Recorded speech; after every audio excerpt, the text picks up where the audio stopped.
আল্লাহ সুবহানাহু ওয়া তাআলা সূরা ফাজরে ওয়াল ফাজর ওয়া লায়ালিন আশর, এই 10টি দিনের কসম করেছেন। আর আল্লাহ প্রত্যেক যে জিনিসের কসম করেন তা অনেক গুরুত্বপূর্ণ এবং অনেক দামি হয়ে থাকে। আল্লাহ সুবহানাহু ওয়া তাআলা পবিত্র কোরআনে এই 10টি দিনে ওয়ায়াযকুরু ইসমাল্লাহ, আর আল্লাহর জিকির করবে ফি আইয়ামিন মা'লুমাত, নির্দিষ্ট দিনগুলিতে আল্লাহর জিকির করতে বলা হয়েছে। যে নির্দিষ্ট দিনগুলিতে অধিকাংশ মুফাসসিরের মতে সেই নির্দিষ্ট দিন হচ্ছে এই 10টি দিন। শুধু তাই নয়, রাসূল সাল্লাল্লাহু আলাইহি ওয়াসাল্লাম স্পষ্টভাবে আব্দুল্লাহ বিন আব্বাসের হাদিস, মা মিন আইয়ামিন, এমন কোন দিন নাই যেই দিনে আমল করা হয় আমালিন সালেহ, যেই সৎ আমলটা আহাব্বু ইলাল্লাহ আও আফজাল, আল্লাহ সুবহানাহু ওয়া তাআলার নিকটে সর্বোত্তম সবচেয়ে পছন্দনীয় আমল হতে পারে, সেটা হচ্ছে এই 10 দিন।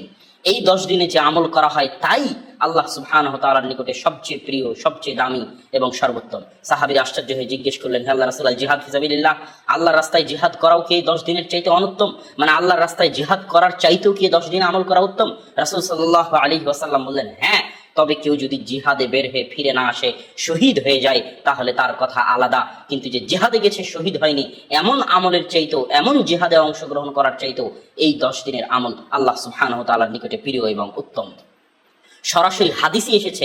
আলবানী রাহিমাহুল্লাহ সহিহ বলেছেন, মুসনাদে বাজ্জারের হাদিস। আর আমরা আগে যে হাদিসটা বললাম এটা সহিহ বুখারীর হাদিস, যে আফজালু আইয়ামিদ দুনিয়া, পৃথিবীর সর্বশ্রেষ্ঠ দিনগুলোর মধ্যে যে দিনগুলো, সেই দিনগুলো হচ্ছে এই 10টি দিন। সম্মানিত উপস্থিতি, এই 10টি দিনের গুরুত্ব আমরা কিভাবে বুঝতে পারবো? এই 10 দিনের মধ্যে একটা দিন হচ্ছে আরাফার দিন। আপনারা সকলেই জানেন যে 9 দিল হজ হচ্ছে আরাফার দিন। আরাফার দিন সম্পর্কে রাসূল সাল্লাল্লাহু আলাইহি ওয়াসাল্লাম বলেছেন, সিয়ামু ইয়াউমি আরাফাহ আহতাসিবু ইনদাল্লাহ, আরাফার দিনের সিয়ামের বিষয়ে আমি আল্লাহর নিকটে আশা করি যে ইউকাফির, আল্লাহ সুবহানাহু ওয়া তাআলা এই আরাফার দিনের সিয়ামের মাধ্যমে 1 বছর আগের এবং 1 বছর পরের গুনাহ ক্ষমা করে দিবেন। আল্লাহু আকবার। সম্মানিত উপস্থিতি, এই 10 দিনের মধ্যে পৃথিবীর সর্বশ্রেষ্ঠ দিন আরাফার দিন হচ্ছে এই 10 দিনের মধ্যে আছে। তেমনি রাসূল সাল্লাল্লাহু আলাইহি ওয়াসাল্লাম আর হাদিসে আলবানী রাহিমাহুল্লাহ সহিহ বলেছেন যে আ'যামু আইয়ামিদ দুনিয়া, পৃথিবীর শ্রেষ্ঠ দিনগুলোর মধ্যে একটি অন্যতম শ্রেষ্ঠ দিন হচ্ছে 10ই জিলহজ, যেই দিনে ইব্রাহিম আলাইহিস সালাতু ওয়াস সালাম তার সন্তানকে কুরবানি করেছিলেন মর্মে যে ঘটনা, সেই ঘটনার স্মরণে উম্মতে মুসলিমা যে আল্লাহ সুবহানাহু ওয়া তাআলার রাস্তায় কুরবানি করে থাকে, এই দিনও হচ্ছে এই 10 দিনের অন্তর্ভুক্ত। এই 10 দিনের গুরুত্ব আরো কিভাবে বুঝবেন? হজের যাবতীয় কার্যক্রম, ইসলামের যে 5টি স্তম্ভ আছে, 5টি স্তম্ভের একটি স্তম্ভ হচ্ছে হজ। এই হজের জন্য কোটি কোটি টাকা খরচ করতে হয়, শারীরিক পরিশ্রম করতে হয়। যে হজ করলে পূর্বের সকল গুনাহ ক্ষমা হয়ে যায়, সেই হজের যাবতীয় কার্যক্রম এই 10 দিনের মধ্যে সম্পূর্ণ হয়। 8, 9, 10 এই 3 দিনের মধ্যে হজের যাবতীয় কার্যক্রম সম্পূর্ণ হয়। তাহলে যেই 10 দিনের মধ্যে আরাফার দিন আছে, যেই 10 দিনের মধ্যে কুরবানির দিন আছে, যেই 10 দিনের মধ্যে হজের মতো বড় আমল আছে, সেই 10 দিন যদি পৃথিবীর শ্রেষ্ঠ দিন না হয়, তাহলে আর কোন দিন পৃথিবীর শ্রেষ্ঠ দিন হতে পারে? অতএব রাসূল সাল্লাল্লাহু আলাইহি ওয়াসাল্লামের আদর্শকে অনুসরণ করো তো আমাদের উচিত এই 10 দিনকে মূল্যায়ন করা, ঠিক যেভাবে আল্লাহ রাসূল মূল্যায়ন করতেন। কিভাবে আল্লাহ রাসূল মূল্যায়ন করতেন? হাদিস শুনেন। হুনাইদা বিনতে খালিদ তিনি বলছেন, রাসূল সাল্লাল্লাহু আলাইহি ওয়াসাল্লাম কানা ইয়াসুমু, তিনি সিয়াম পালন করতেন এই 10 দিনের 9 দিন। কেন? 10ই জিলহজ যেহেতু ঈদের দিন, আর ঈদের দিনে সিয়াম রাখা হারাম, এই জন্য আল্লাহ রাসূল প্রথম 9 দিন সিয়াম পালন করতেন এই 9 দিনের গুরুত্বকে বুঝাতে গিয়ে। যেহেতু এই 9 দিনে ইবাদত আল্লাহর নিকটে সবচেয়ে প্রিয়, সেহেতু এই 9 দিন আল্লাহ রাসূল সাল্লাল্লাহু আলাইহি ওয়াসাল্লাম সিয়াম রাখতেন।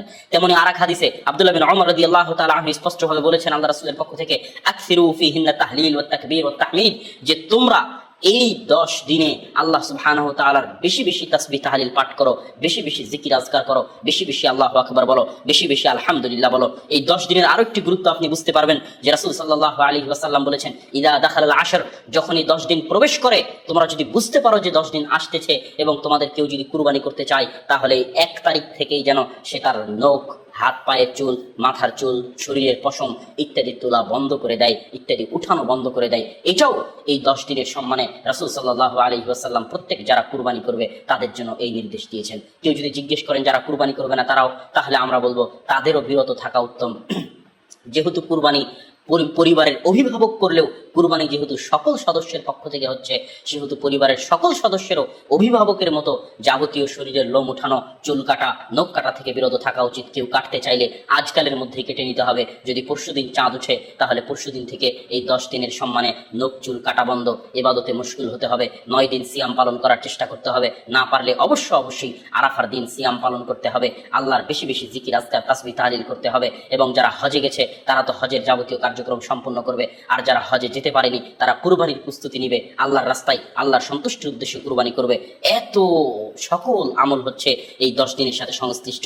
এবং এই 10 দিন যে কেন সর্বোত্তম দিন এটা বুঝাতে গিয়ে হাফিজ ইবনে হাজার আসকালানী বলেছেন যে পৃথিবীতে এমন কোনো সময় নাই যেই সময়ে এত আমল একত্রিত হতে পারে যত আমল এই 10 দিনে একত্রিত হয়েছে। রমজান মাসে আপনি সবকিছু করতে পারেন, সিয়াম রাখতে পারেন, আপনি তারাবির সালাত আদায় করতে পারেন, সেখানে সিয়াম একত্রিত হচ্ছে, সালাত একত্রিত হচ্ছে, কিন্তু হজ সেখানে আদায় করতে পারবেন না, হজ সেখানে আপনি একত্রিত করতে পারবেন না। কিন্তু এই 10 দিন এমন দিন যেখানে আপনি সিয়ামও রাখতে পারতেছেন, টানা 9 দিন সিয়াম অথবা আরাফার সিয়াম, যেখানে আপনি সালাতও আদায় করতে পারতেছেন, যেখানে আপনি আবার হজও করতে পারতেছেন, যেখানে আপনি চাইলে দানও করতে পারতেছেন। এই জন্য হাফিজ ইবনে হাজার আসকালানী রাহিমাহুল্লাহ বলছেন যে এই 10 দিন এমন দিন যেখানে ইসলামের সকল স্তম্ভ, 5টি স্তম্ভকেই জাকাতের পরিবর্তে সাদাকা আল্লাহর রাস্তায় দান করার মাধ্যমে সিয়াম, সালাত, হজ সকল স্তম্ভকে একত্রিত করা সম্ভব। এই জন্য এই 10 দিনের গুরুত্ব পৃথিবীর সকল দিনের চাইতে বেশি। আল্লাহ সুবহানাহু ওয়া তাআলা আমাদের এই 10টি দিনে বেশি বেশি আমল করার তৌফিক দান করুক, আল্লাহুম্মা আমিন। এই বলে আজকের সংক্ষিপ্ত আলোচনা এখানেই শেষ করছি। আসসালামু আলাইকুম ওয়া রাহমাতুল্লাহি ওয়া বারাকাতুহু।